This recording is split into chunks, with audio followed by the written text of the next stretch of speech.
Hi, my name is Cameron Miller, and this is a sermon on the first Sunday after Epiphany from Trinity Place in Geneva, New York. So, I confess that I prefer poetic sermons, at times even sacrificing the so what at the end for the joy of sharing and hearing it. It's more fun and challenging to ring the melody and the notes from something like a descending dove with a message that you are my beloved than it is to examine the meaning of it for us. This is not one of those poetic poems.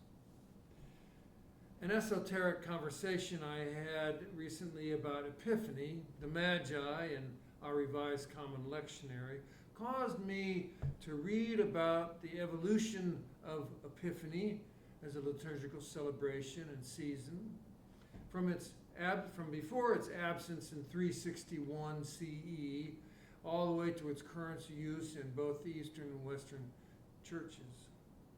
Having read these tomes of church history about the conflicts and the controversies that shaped the modern day liturgical observance of Epiphany, I am left with the same feeling that I had when reading such things way back in seminary. It's the same feeling that the great lay theologian Verna Dozier must have felt when she said to the young Cam Miller, after I had delivered what I thought was a spanky, fresh sermon at the College of Preachers, she looked at me and she said, "So what?"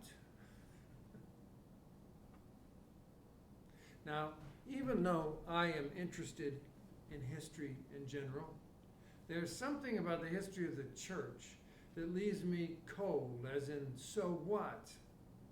I think of it because it's so rare. I think it's because it's so rarely about things that matter.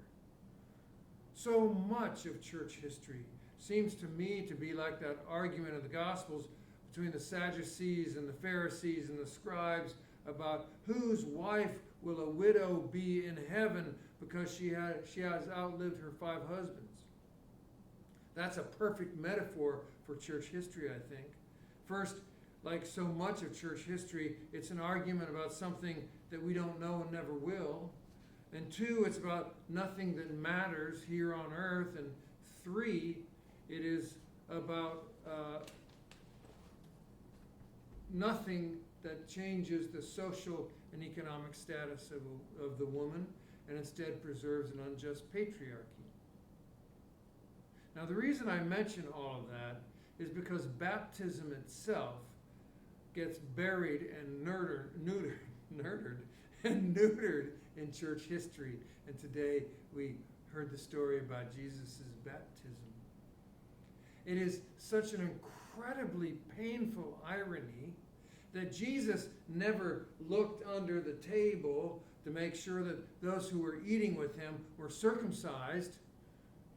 Yet the first thing that the church does is to turn baptism into circumcision.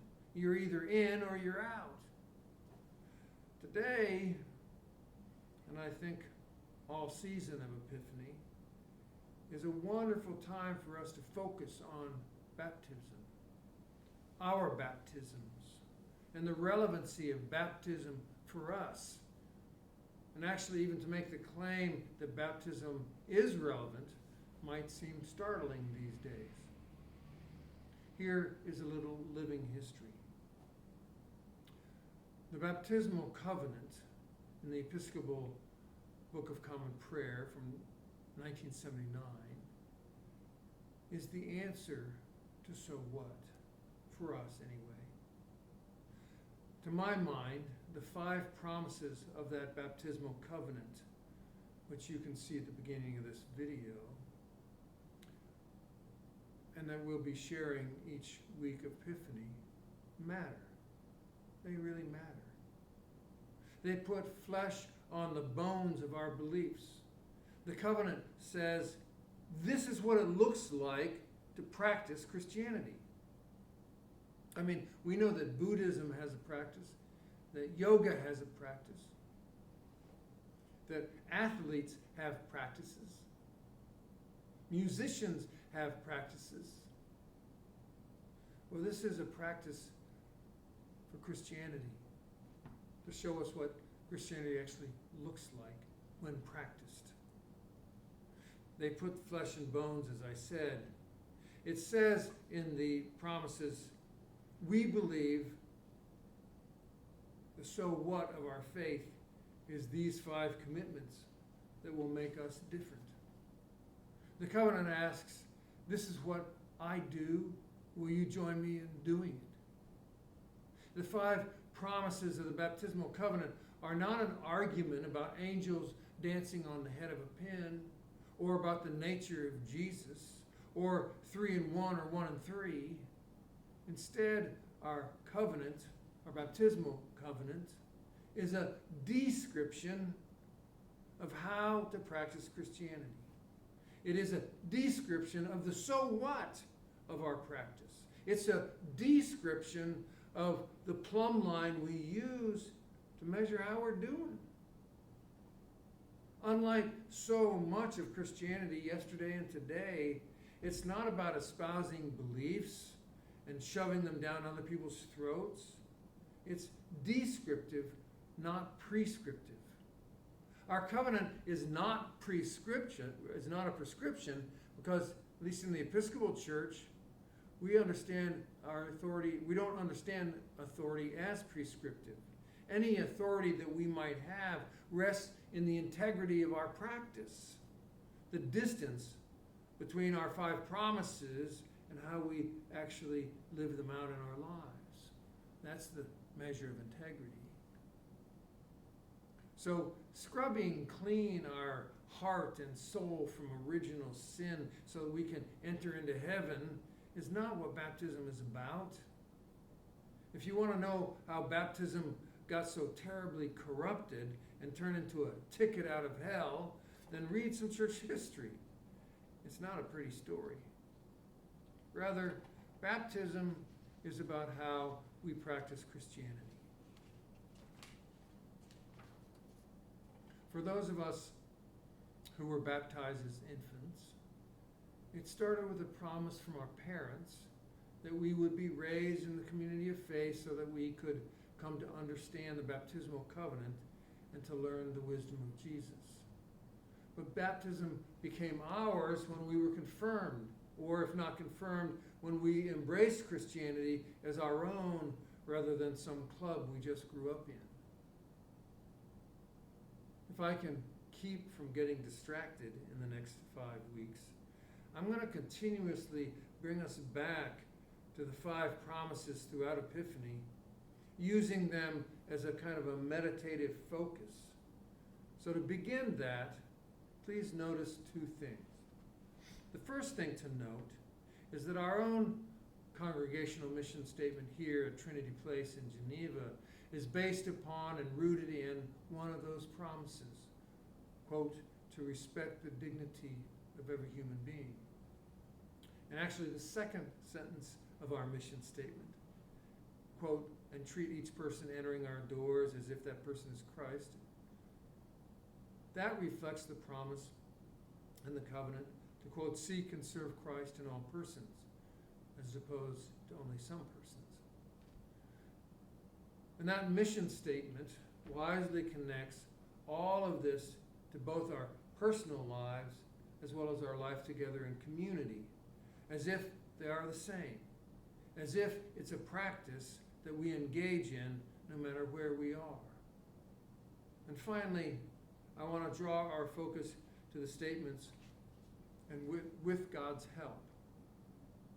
Because without that caveat in those promises, with God's help, these petitions would be an arrogant and soulless list of test questions, as in, are you good enough? Or have you been successful enough? With God's help, acknowledges that we are incapable of a meaningful practice without God's help. We are dependent. The covenant is not the promise of a personal achievement or a New Year's resolution that we fulfill or not. It's not a scout's promise or a pledge of allegiance or any other kind of loyalty oath or standard of perfection. With God's help means that our spiritual practice from the very beginning is actually an act of surrender.